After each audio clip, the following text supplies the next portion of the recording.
Give us your take on where the Indian economy is right now.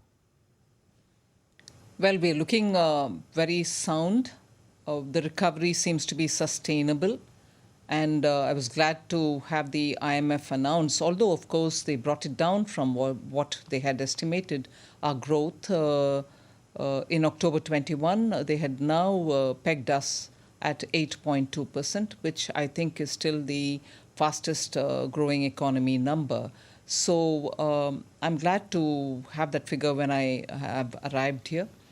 That's because I think the support given by the government during the COVID pandemic, very focused, targeted support, and ensuring that sectors which are the ones which have to be protected, like the MSMEs, have to be protected. We had done quite a lot of support schemes for them as well. But even as we looked after the poorest of the poor by giving them free food grains, free cooking gas, and that scheme, the free food grain scheme, continues till September this year. So even as we are ensuring that the growth potential is kept at its prime, we have not forgotten the people who are vulnerable, who need all kind of support. So I think our macroeconomic fundamentals being fine, FDI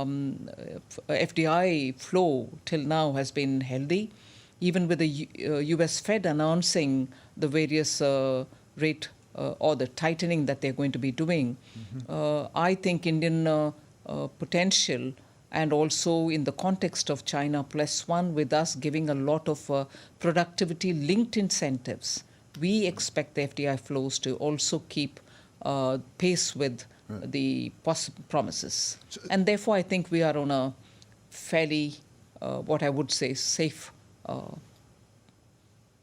sweet spot. I wouldn't want to use that expression given the considerations of today, but still I think we are quite comfortable. Well, so good on growth, good on investment. Congratulations on that. At the same time, like in the United States, you have inflation just under 7% in March, as I understand it, and you have a central bank who is saying that you're going to be raising rates. We have this issue in the United States of so-called soft landing. If, in fact, they do raise rates at the rate they're talking about, I think it was 275 basis points by the end of the year, what will that do to your economy?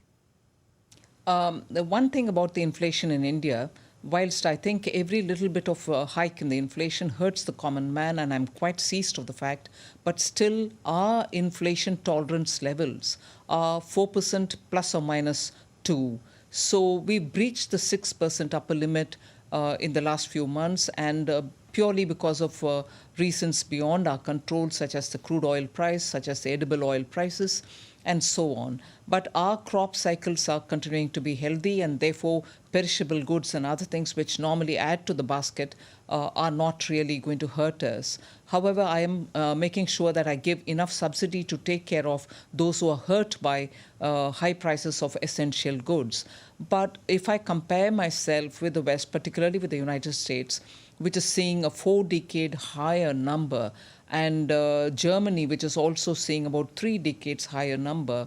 And Germany, I think the productivity purchasing price for the production managers is about 31%. So compared to all this, inflation is well within manageable ups and downs, but manageable.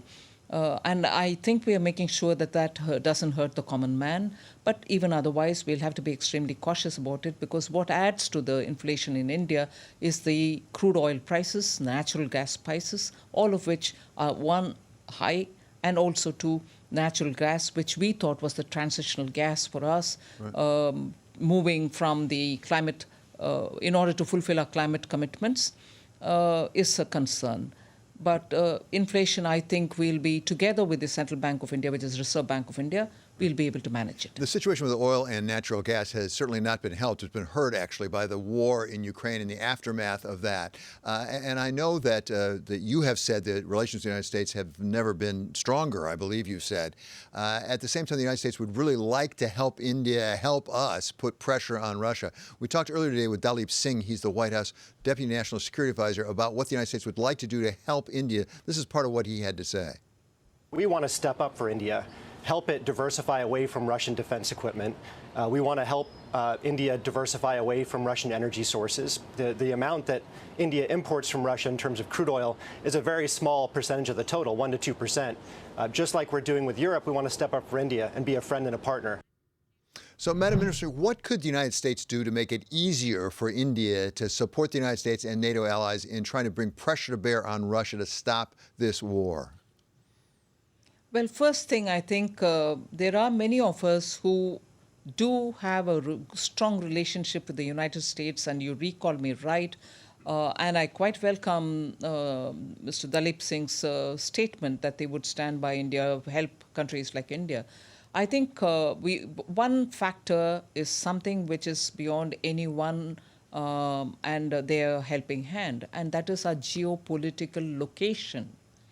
We have a northern border where we have had a war despite the pandemic, that is.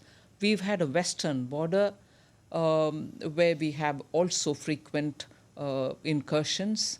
So India's position is not without taking these factors into consideration.